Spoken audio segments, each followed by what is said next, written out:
Hi, everybody. Welcome into Sports Talk Chicago. Great to see all of you here with us all across the country on our great affiliates on radio, and also having all of you here with us on YouTube at Sports Talk Chicago. Make sure you hit the like button, subscribe to the channel, and hang out with us. 18,000 plus subscribers, and we appreciate all of you. Such a growing and fun community that we're a part of. Follow us all over at Sports Talk Chicago.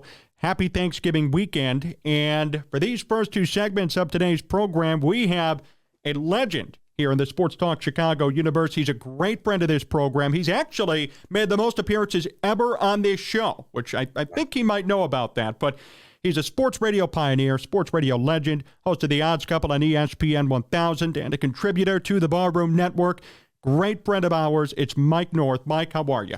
I love you, buddy, and happy Thanksgiving to you and the crew. And I got to tell you, it's an honor that I've been the most I've been on the most on your show. Thank you very much, John, and I hope that we continue to do it. And may everybody stay healthy coming up at this Thanksgiving and Christmas and everybody else. And remember all those wonderful things you say on Thanksgiving. You'll forget about them by January, but try to stick to most of them. You know what I'm saying? You know, let's try to get along and let's hope for the best and, you know, all this other stuff. And by December 10th, you got a knife out. So just enjoy, have a great Thanksgiving. It's great you got I know I've been reading, I read in Jim O'Donnell's column, John, that the Herald out there, a great newspaper here in the Illinois area, 6-7 new affiliates and catching up every day, my friend. So it's great to be on. Well, thank you, Mike. Thank you for those kind words. It's great to have you here. There has been so much going on in Bears universe that we're going to get to, and it feels like we're a little bit overdue. This is my fault, so I'm happy we're catching up now. There's so much happening. That's all right. I want to start with this. Your overall thoughts on this Bears season so far are what? Disaster. Absolute disaster. Every week they're trying to dress it up with this guy did this or that guy did that. Somebody's getting better. Somebody's going to be a big star someday. You know, there's all talk. It's all rhetoric. The quarterback has a joyride I've never seen in my 60 years of arguing about sports. I started arguing about sports when I was 10. And there's no way on any street corner. And what's funny is when I leave, the studio or when I'm out done with the Odds Couple and I see people and you'd see people on the street, I see people taking a different take towards Fields and the Bears than I read on Twitter that he's a franchise quarterback and all that. So I don't know if it's the people on radio or the media. It seems to be that's promoting him. I mean, you can break down. I mean, I saw the other day Brian Baldinger breaking down a great play by Justin Fields on tape. He goes, look, not too many guys could do this. And with all due respect to Brian, I love him. Now, I can cut you up 10 pieces of tape of passes that he should have made, passes that he missed, and passes that he doesn't see, but you don't see that as much. I know on my podcast, the Mike North presser that I do with Aldo Gandia, has broken down Fields missing receivers wide open. But where do you see these scouts or where do you see these TV analysts?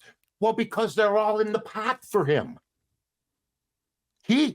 You talk about a double tier of justice in this country. There's a double tier of justice for quarterbacks.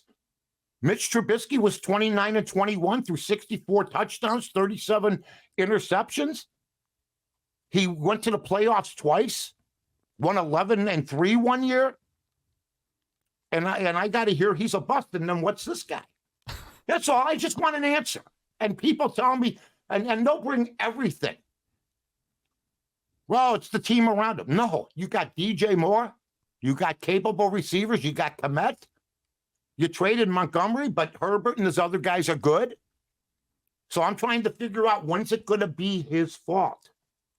For some of this, he's 0-8. They don't tell you this on Get Up. They won't tell you this on the Stephen Smith show. I mean, I'm seeing people telling me this is why he's got the chance to be a franchise quarterback. No. Herbert's a franchise quarterback, and he's not winning. Watch Herbert and Allen, and then tell me Justin Fields will ever be them. The answer is a big fat no. I'll just look at you like, are you out of your mind? You got a backup quarterback 2-2. The Bear backups are 6-7 with this team. And he's 6-26. He's 0-8 when he's got the ball last with the chance to win the game. So there's no clutch gene in him. You could say whatever you want. He threw for the same amount of pass yards last week as Bagent. And I'm hearing and I'm reading from people that this is why they're going to stick it out with him. Well, you know what? I don't have no problem with them sticking out with him. Bring him and Bagent back and bring every backup you can find from Mitch Trubisky to Minshew. I watched Pete Carroll, John. They lost Russell Wilson. If that was the Bears, it would take them 20 years to replace him. But you got a 71-year-old coach who I would take in a heartbeat, who has a system. He plugs in a backup named Geno Smith, and I'd take Geno Smith tomorrow if Pete Carroll was coaching him. So sooner or later, if you trade up for a guy like Justin Fields, you got to stop that he's a project or it's not his fault. That's on his record, and everybody in football knows it. It's just the 70% of the Bear fan base and 90% of the media that is trying to tell you it isn't. I've been around a long time. I've never seen a joyride for a guy like the media's given him. That's a great point, Mike. How aggravating is this for you? Because you and I have done shows for years on this program discussing the Mitch Trubisky, quote-unquote, media coverage around him. So how interesting, how aggravating is this for you to see this reversal where they hated on Mitch, Mitch is gone, he did great, and now with Fields, they're loving on him, and he's a 6-25 quarterback. He's given, 6-26 now, he's given himself, had the joyride of his life. I mean, I'm glad he can run. Fine. That's not going to win you. Brad Biggs said it. Brad Biggs said, if he runs like that every game, he'll never last.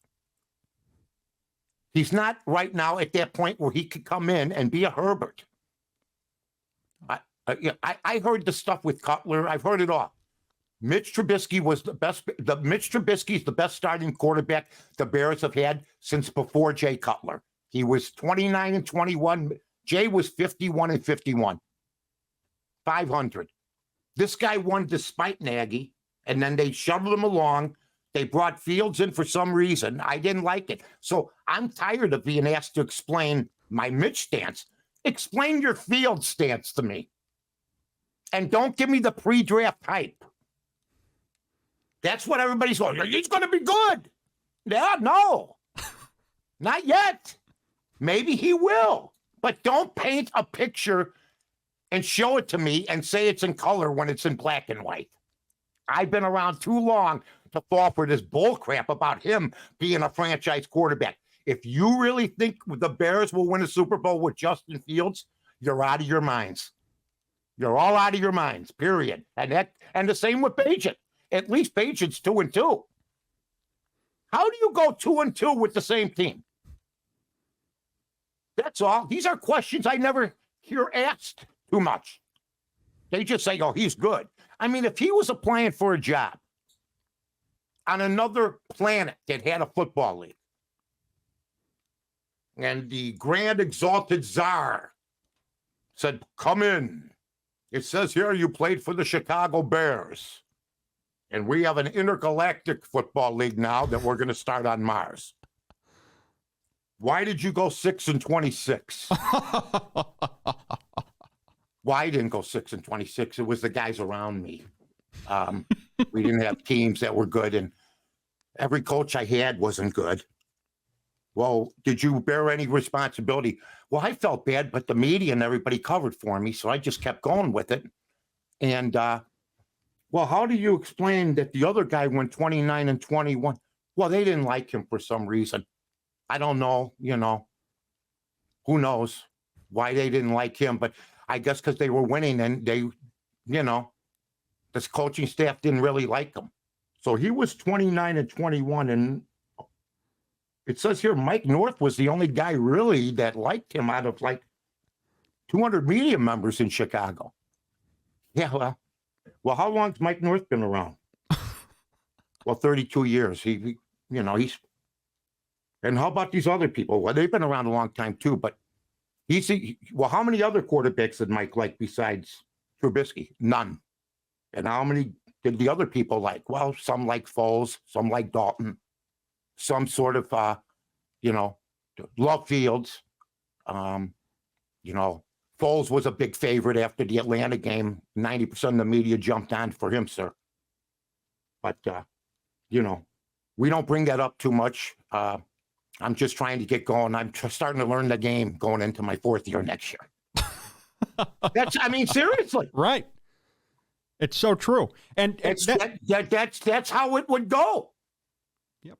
And I've had people tell me they don't want to be wrong about Fields. That's why, for some people, it's more important for them to be right about Fields than for the Bears to actually win.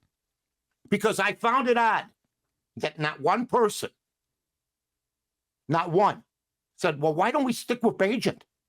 He went 2-2 because they didn't want to get run over. They don't want to get beat up. They don't want to be called everything from not knowing football to a racist. Period. They don't want to go through the aggravation of what they'd have to go through on social media. My simple question is, when they bring in the skin color, is that your defense? What's your defense? You don't like it? I would take Lamar Jackson tomorrow. So shut the hell up. Take the race stuff and throw it away. I like the guy named Vince Evans back in the 70s. He was handled wrong. He played for USC. Had an arm like a cannon. They had bad teams, not as good as the one Fields is on. I worked for the Chicago Defender, so don't play the race card with me. I'm the first white guy to ever write for that paper. It's an all-black newspaper. Don't play that game with me. I could teach African-American history. So don't go down that road. And I would take Lamar Jackson, Russell Wilson right now, I would take. Right now. Geno Smith. I'd take Baker Mayfield. I'm not kidding you. I'd take all these guys right now because I haven't seen the win gene. I haven't. And when people go, well, you just said Baker Mayfield. They went to the playoffs with Cleveland in the infancy of when he got there. And Tampa's a better team right now. So all I'm saying is you got to report what you see. And people on the street, from what they tell me, what's everybody looking at? Period. Mike North here with us on Sports Talk Chicago. And you couldn't be more right in terms of your on-the-street comparison to social media. Because I talk to people every day like you, and it's always, I don't know. I don't know about Justin Fields. I'm not really sold on him yet. That's the best answer you can get. Right.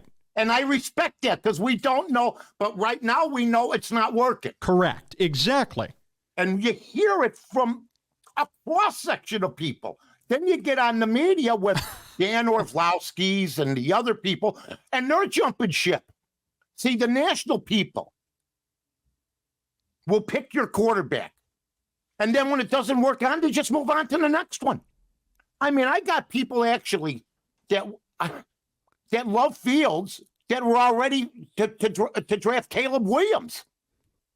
And since he got beat up by Notre Dame, he's been seen crying in the stands with his mommy and shutting out the media. So I'd rather have Justin Fields any day of the week. I'm not a hater. But I'm not taking a Pac-12 quarterback. Bo Nix went to Auburn. He got benched. He was touted to win a Heisman Trophy.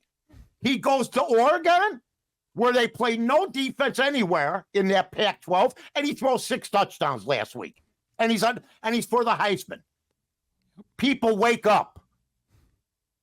You need a good team around these guys. You got to be able to project. And what I think about Bagent is playing with athletes that he never dreamt he'd play with. So when he throw a pass across the middle, the Division II receiver would be in stride to catch it. When he throw the pass over the middle to an NFL receiver, it was a yard behind him.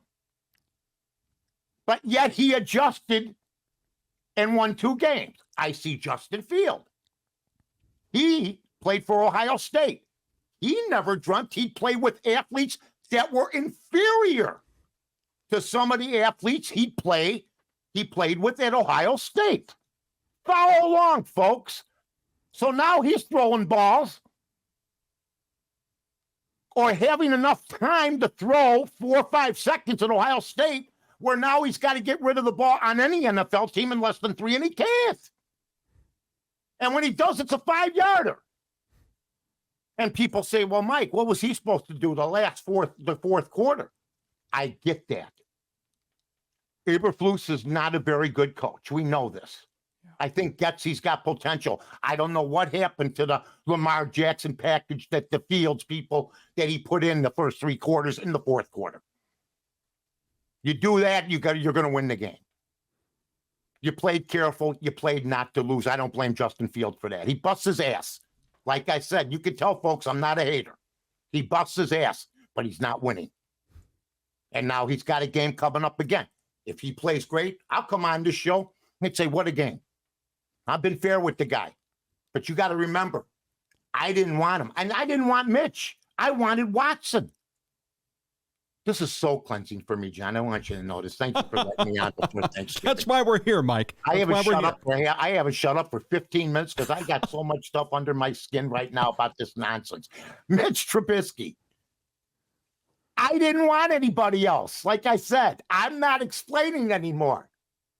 He could start for this team tomorrow and this team would be better. I know it because I seen it. Somebody said, well, he had a great defense, which is tiresome. I said, which linebacker threw the 67 touchdowns? And I haven't heard from him. And then I had another guy. Well, the defense was real good. And then they come into a match and they got the bent. Texas, right? He was good.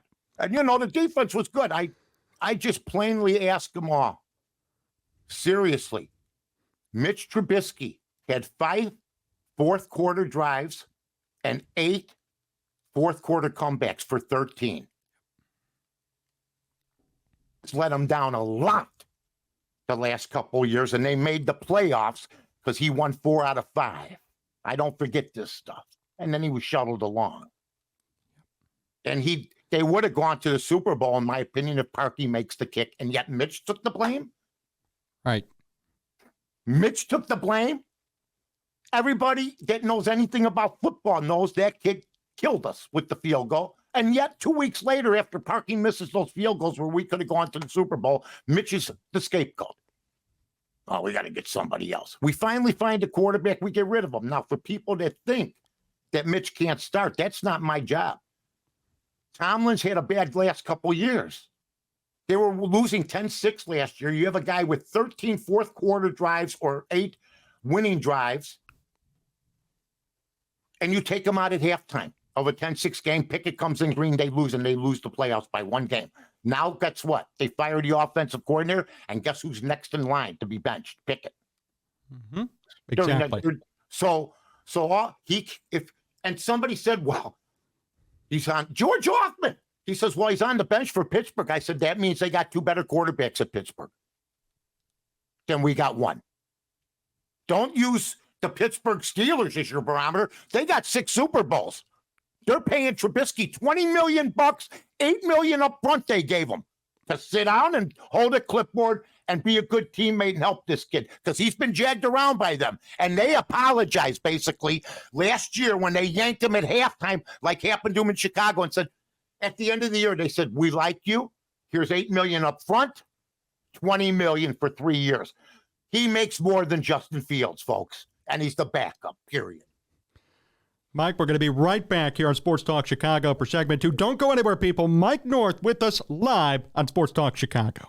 Sports Talk Chicago, here with Jon Zaghloul. Great to have all of you back here with us. Segment 2, and we are going to continue our conversation with the sports radio legend, host of The Odds Couple on ESPN 1000, and the contributor to the Barroom Network, Mike North. Mike, we just discussed Mitch Trubisky, Justin Fields, a great discussion. I want to get your take now. We kind of alluded to this. Matt Eberflus, what the hell has been wrong with him this season?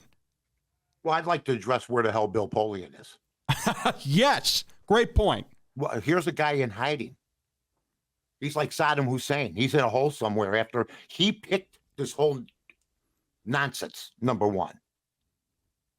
And his junior executives, Poles and Eberflus at Indianapolis, got the gig. It was a fix from the beginning. Period. End of story. Like I said, I'll take a 71-year-old Pete Carroll to coach the Bears for the next 4 years. I'd have no problem with it. He's got more life on the sidelines than most coaches. I'd take a lot of coaches over the guy we got. Yet, their problem is at quarterback, and they know it. They know he's not the guy to take them to the promised land. I think they know either guy is. And they're going to have to figure that out. But I'd rather stick with Justin, and I'd rather stick with Bagent than that. What's troubling is Eberflus looks like an assistant on the sidelines. He doesn't have the command, doesn't have the presence. I think the players sense a guy back on his heels, afraid to lose instead of going all out to win and grabbing for the jugular. I think he does a good job covering for his team, but they also have had much of a mess over there. What still happened to the defensive coordinator? Nobody will even say anything. They said it was a death. Unless he died, okay, then something's not right. Right. And yet they hide things. And let me just tell you this. The Kevin Warren hiring after everybody was hired is an unmitigated disaster right now. He doesn't talk when there's a crisis. He was a guy that handled COVID completely ass backwards at the Big Ten. You haven't heard a peep out of him. He was supposed to have more, I guess. I guess you were supposed to have a better idea about the stadium. It's not even on the table. So why the hell was this guy hired? Why was he hired? I mean, what are you trying to do? Why was he hired if he's not going to get the stadium? And what does he bring to the table? Because he doesn't bring leadership. You got a coach that all sorts of rumors about. They said, well, he had a death in the family. Nobody's seen him for 2 months. The media's under lock and key, and he keeps his mouth shut about it. That's not good. So there's a lack of trust up there. I think some of the players have always felt that way. Just my opinion. And I just think that Eberflus, I think he's on as much of a trial as Fields. But when you tell Justin Fields you have 7 weeks, I give him a neutral last week. They ended up losing the game. He fumbles in the clutch. And his weakness was the play call. You have him standing still like Joe Flacco with Hutchinson. But yet Fields, if you know, and Bart Starr said this back in the day, you always look for one guy on defense, on every defense that can hurt you. Whether it's Butkus, he said, Nitschke, Reggie White, Lawrence Taylor. Now, if you're watching on Sports Talk Chicago and you're watching my face, of course, Hutchinson's over here. They call snap. And Fields is just looking over here like nobody on this side is over there. He doesn't see him. And if he sees him, he can roll out. It was a horrible play call, and he was unaware of the sack. Then he fumbles, and I almost lost the cover. I had the Bears plus 7.5. Thank God for Darnell Wright kicking the ball out of the end zone, because that would have been the worst beat of my life, my friend. I felt good about that. At least the Bears covered. Right. Yeah. Do you think, Mike, at the end of this season, Matt Eberflus is going to be gone, right? There's no way he could survive. I'm not going to say that. Really? Yeah. I'm not going to say that. I don't know if Poles is going to be gone. I don't know if Eberflus is going to be gone. They took over a mess. That's what they'll say, but they created the mess. Who got rid of Montgomery? Who got rid of Roquan Smith? I mean, don't tell me they wouldn't want either one of those guys back. I know that the Bears played well last week, but come on. You want those guys back. You know, we didn't just lose Mitch, who was a winning quarterback. We lost Roquan Smith, and we lost David Montgomery. We lost 100 a catch-a-year receiver in Allen Robinson, who stuck around and bragged that it would be great to play with Fields and ended up with 36 after Mitch threw for 200 catches, but Mitch was a bust. This is my point. Right. You have a receiver that caught 200 balls in 2 years from Mitch Trubisky, and he caught 36 off fields. And then who was shuttled along? He was. Period. So DJ Moore, I like. I think Marvin Harrison is the guy I would take. I don't care. I could think you can build from the trenches and the draft from that point on, defense, offense. But you got to have a superstar. You want that new stadium. If Warren ever gets off his dead ass, you want that stadium. You got to start bringing in some players, some name players, and Marvin Harrison is a difference maker in my opinion, John. Mike, you bring up a great point about the stadium, too. And, I mean, at the end of the day, it's the Chicago Bears. I get it. Huge brand, huge opportunity, big fan base. But do you think this season has maybe sullied some of these stakeholders? I mean, this has been a train wreck of a season from off the field stuff, on the field stuff. Mm-hmm. Things going on that are going to be different at the end of this season. Do you think all of that has hurt the Bears' efforts in getting a new stadium? Well, I'm just hearing there's tax things now and everything else. Well, that's normal. Usually, but I went through this with the Bears before, and they ended up at Soldier Field. And look at the monstrosity that place is. you can't get to it. It's the Jetsons meet the Flintstones. To leave. It takes 2 hours to get home. It's just a bad place. It's a bad viewing area, I believe, and it's an ugly looking white elephant. That's what it is. I don't. This town can dress it up all they want. If I owned the Bears, I would already have land, and I would already have a new stadium getting ready to be built if I was worth $5 or $6 billion. And if I had and that's a $6 billion franchise, I mean. So I would only invest because it's worth that $5 or $6 billion. And don't think it isn't. Don't read Forbes. People would pay $6 billion for that, for the Chicago Bears, folks. The standard bearer of the National Football League when it comes right down to it. The founder of the league owned that team. It's a proud franchise. And I'd have a new stadium site already. I'd probably clean a lot of house next year. I'd have Harbaugh ready to come in if I could. I'd offer him a percentage of ownership because here's what I want everybody to understand. If you give Jim Harbaugh, see, they say you can't get Harbaugh. I could get anybody I want. I got the money. And I could talk him into it. I know Jimmy. Jimmy, you know how I could talk him into it? I'd give him part ownership if I owned it. I'd give him 1%. Oh, people go 1%, Mike. Come on. Should have a blackboard for the people that can't follow along. Don't you think, John? Are we okay? I think that'd be helpful. But that's okay. We're good. So it's a $6 billion. It's a $6 billion team. 1%, $60 million. Plus your salary of like $7-8 million a year. Your ownership will only go up from $60 million. You only get 1%. If he says, well, I want 3%, I go, okay. If I own 100%, that's 97 for me. That's if I owned it on my own.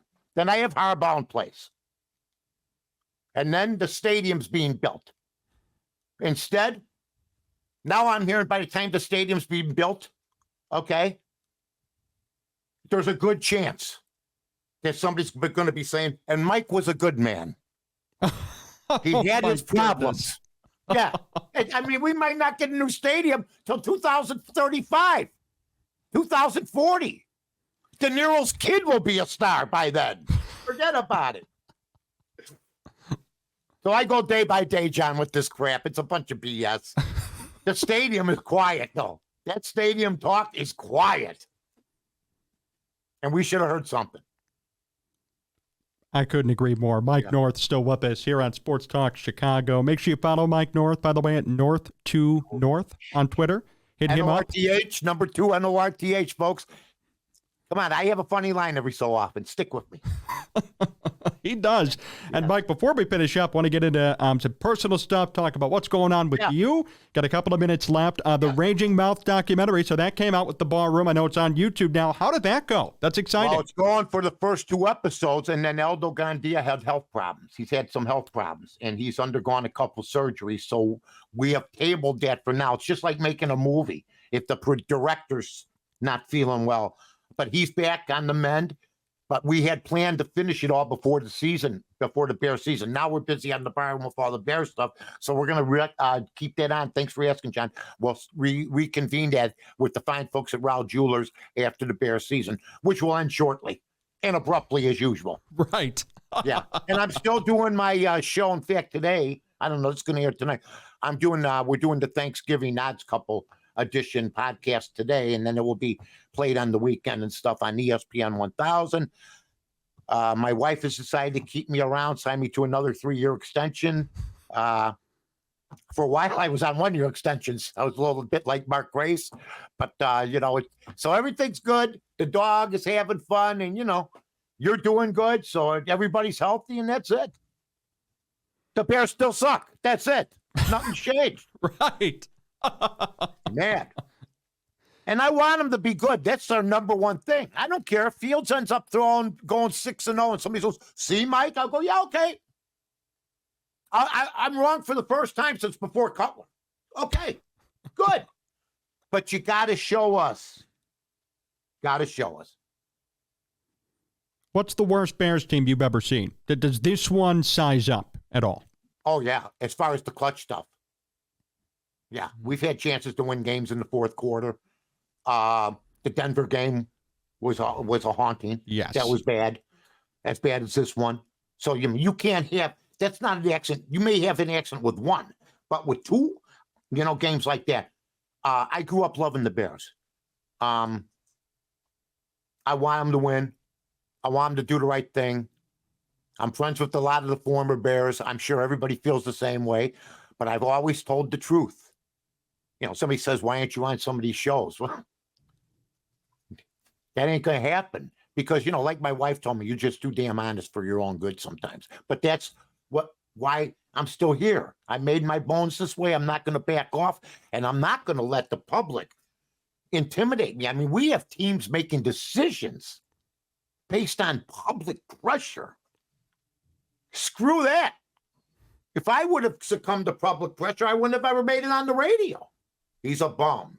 He's this. He's that. And half of it might have been true, but I always believed. And I don't know if the Bears have that belief with this current makeup of certain members of the team. I like some of their draft picks. It's interesting. Some of them that are shining, like Komet, are Ryan Pace picks. Very interesting. Very interesting. And they decide to stay with Justin Fields. This regime, if Mike North comes in and they go, hey, Mike, you're the owner. Mike North doesn't tell the new guy, the new GM, you got to keep the quarterback I have. Do you think we could win with Fields? Because I keep hearing, well, Poles inherited him. No. Poles decided to keep him. That made him Poles' guy. Period. End of story. They could have told him goodbye. But they got agendas over there. And Justin Fields is at the top. If I drove a Chevy like Justin Fields drives it, I'd drive it in the ditch. And if I went to Dunkin' Donuts and ate donuts like Justin Fields, I'd forget about the donut, it'd be stale in 3 days. What I'm saying is they got everything. Chevrolet, they got everything wrapped into this guy. So he's the greatest since Unitas, no matter what. It's too bad I make sense, isn't it, John? Well, that's why I bring you on the show. I know. I tell you, I hear some of this stuff. I see some of this crap on Twitter, all over social media. I can't take it. I need somebody to come on here and tell me the truth. You know what I call them? The usual suspects. Yes, exactly. We love Cutler. They were the ones, the media, and they're still here. I mean, I hear about this Peter King guy. You're around 40 years for a reason. Okay? You've been a great massager for the league. Okay? And I'm not taking anything away from the man, but he's swamp. He'd be considered the swamp of the NFL. The same with Florio. The same with a lot of these guys. They're all paid by the NFL because they got gigs with the NFL. Period. See, this is why I lasted 2 years on the NFL Network. I was on for some of their top 10s. I was picking a lot of Bears anyway. That's it. Well, Mike, thank you so much for joining us here today. This was amazing. Great injection of truth into this discussion. And I'm looking forward to doing this again. Way. Right? What was that? Truth, justice, in the Chicago Bear way. Exactly. You can't massage a broken back. You can only massage a sore back, folks. And right now, the Bears have a broken back. So let's figure it out and try to win a game. How'd you like that analogy, pal? Mike, thank you so much, man. You're welcome, John. Happy Thanksgiving. Yep, same to you. We'll stay in touch. We're going to be right back here on Sports Talk Chicago. Sports Talk Chicago, here with Jon Zaghloul. Last segment of today's program. Big thank you, first of all, to Mike North for joining us here today. That was so much fun. If you want to follow Mike, get more of his takes on Bears football, might be different than what you usually see. You can head over to his Twitter at North2 North. Mike North, legend, been in this business for 30-plus years, been on ESPN 1000 currently, of course, one of the originals on 670 The Score. We really appreciate his time. Great friend of this program. That's the 14th time he's appeared on this program, first time on our syndication network across all of our great affiliates all across Illinois and Indiana. So we really appreciate it. If you missed the interview, go to the podcast, sportstalkchicago.com, Apple, Spotify, etc. You can listen to every segment of the show, including the two-segment interview with Mike North. It's a hoot. You're going to love it, so we're appreciative of him. Last segment here on the program, and we have a little bit of Bears stuff to get to as well. I want to make sure we take some time. So a couple of news stories plus a brief Bear preview for their game Monday night. Remember, not going to be a Sunday. They're going to play Monday night against Minnesota and Josh Dobbs. But here's something pretty interesting. This is from Sports Mockery, good friends over there, Eric Lambert. ESPN Insider reveals the quarterback the Bears are eyeing in the 2024 draft. This one comes from Dan Graziano. He says this, quote, "The remainder of this season is effectively an audition for Justin Fields to keep the job. If the season ended now, the Bears had the top pick in the 2024 draft. My best educated guess is that they'd take Caleb Williams and try to find somewhere to trade Fields. But if Fields lights it up over the next 2 months and shows improvement, it's not out of the question that he could be their starter again." Now, I want to read off these numbers to you. Believe it or not, these came from Adam Johns over at The Athletic. These are outstanding. Situational career numbers for Justin Fields. When Justin Fields is trailing with 2 minutes to go, he has 2 touchdowns, 6 picks, 9 sacks, a 48 passer rating, and a 57% completion percentage. That's when he's trailing with 2 minutes left in the game. When he's trailing with 4 minutes left in the game, 3 touchdowns, 9 picks, 13 sacks, 43 passer rating. Those are Justin Fields' numbers when he's behind late in the game. Justin Fields has a ton of talent. We all know that. The first 3 quarters in Detroit, you can go back and go on our live stream. I said it. Me and John were talking about it. The commenters were talking about it. We said, hey, great game for Fields. Solid game. High completion percentage. Good running. Little low on the yards. That's okay. They were winning. But then the wheels fell off. Now, is it on him? No. Play calling was bad too. But the point is, this is year 3 for Justin Fields. And if he's a good 3-quarter quarterback, that's awesome. But if he can't close in the fourth quarter, if he doesn't know how to win in the fourth quarter, if he doesn't know how to come from behind and win inside 4 minutes in the fourth quarter, we got a problem here in Chicago. We got a significant problem here in Chicago. So I want to bring context to the conversation and bring legitimate statistics to the conversation. Now, people are going to say, well, you let numbers talk the way you want them to talk. At the end of the day, these are legit, and these are great, actually, numbers from Adam Johns. These are all true, too. There's no controversy here. There's no two-way discussion or an argument. No, these are facts. You cannot deny what I just read you. 2 minutes left in the game. Justin Fields has a 48 passer rating. 4 minutes left in the game. He has a 42 passer rating. That's when they're trailing. So when they're winning, probably different. But when the Bears are losing and they need Justin Fields to step up and lead them to a victory, or at least lead them to come back a little bit, to get back into the game with 4 minutes left, 2 minutes left, etc., he can't do it. He can't do it. For the first 3 quarters, he could be great. He could run for 100 yards. He could pass for 150, 200, just like he did against Detroit. But yet, inside 2 minutes, or inside 4 minutes, when losing, he just can't do anything. It's kind of surprising. I don't want to fully blame it on him even either because, I wonder if maybe he's not comfortable yet. Things aren't really working yet. I mean, at Ohio State, he was clutch. He was great. But at the same time, it's his 3rd year. He has to figure out what the problem is deep inside the 4th quarter when the Bears need him the most. And if he doesn't figure that out, amongst other things, they're not going to hold on to him at the end of the season. Wanted to bring that up. Bears and Vikings are playing Monday Night Football, 7:15. We're going to be live here on Sports Talk Chicago, so don't miss that.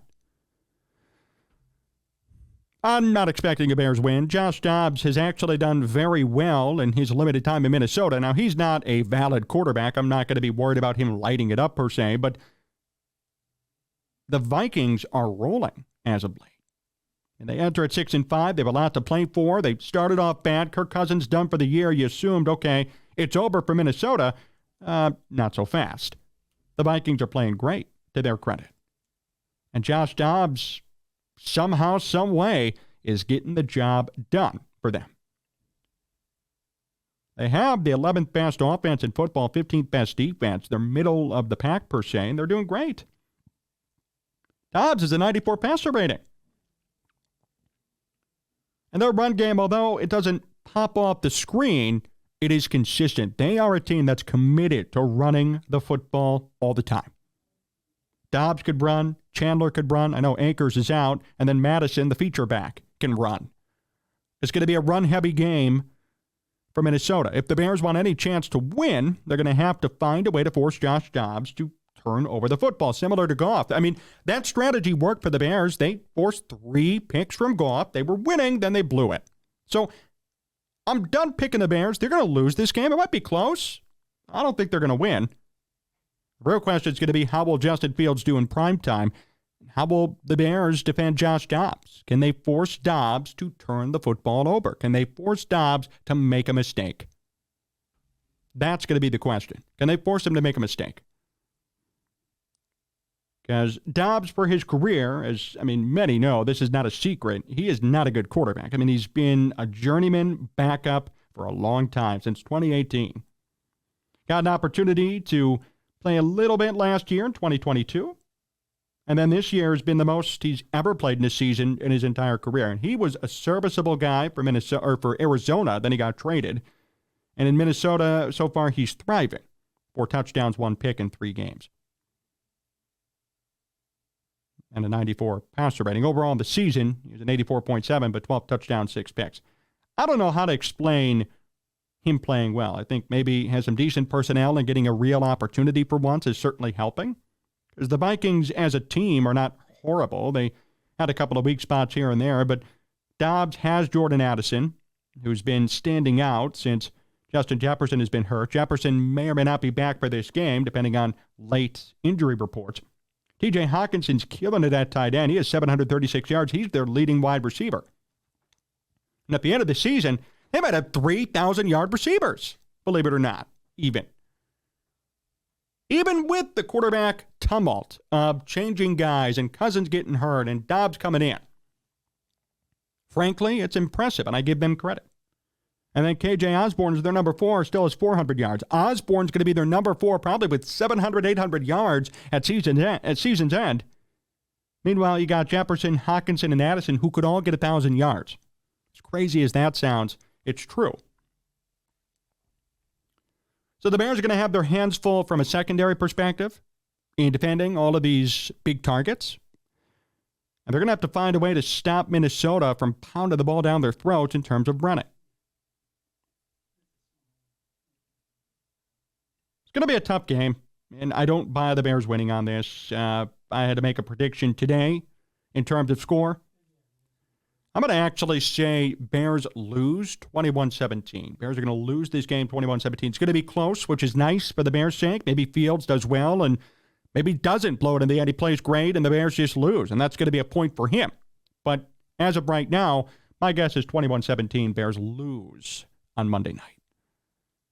As Mike North said, and I agree, I'd give him a neutral grade, maybe a B- from last week for that game, and let's see how he does this week.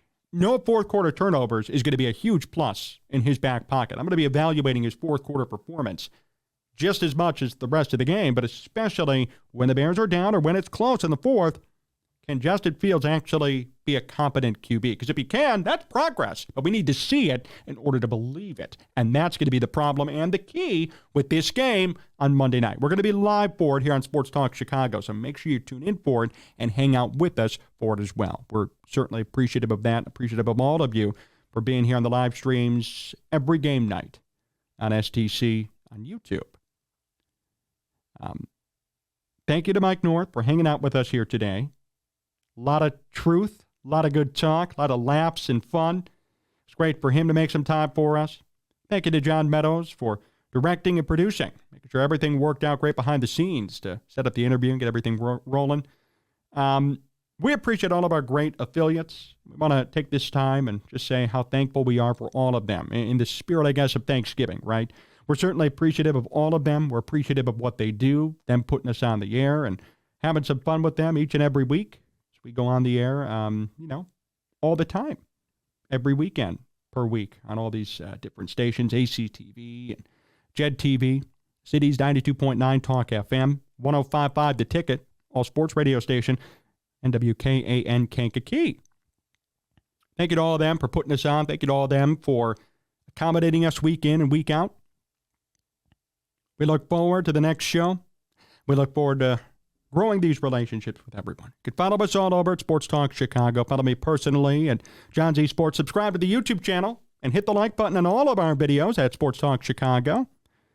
And join us Monday night. Bears football versus the Vikings. Live call on STC's YouTube channel. Coverage there is going to begin around 6:45 p.m. Well, that'll do it for us here today. Until next time, so long, everyone.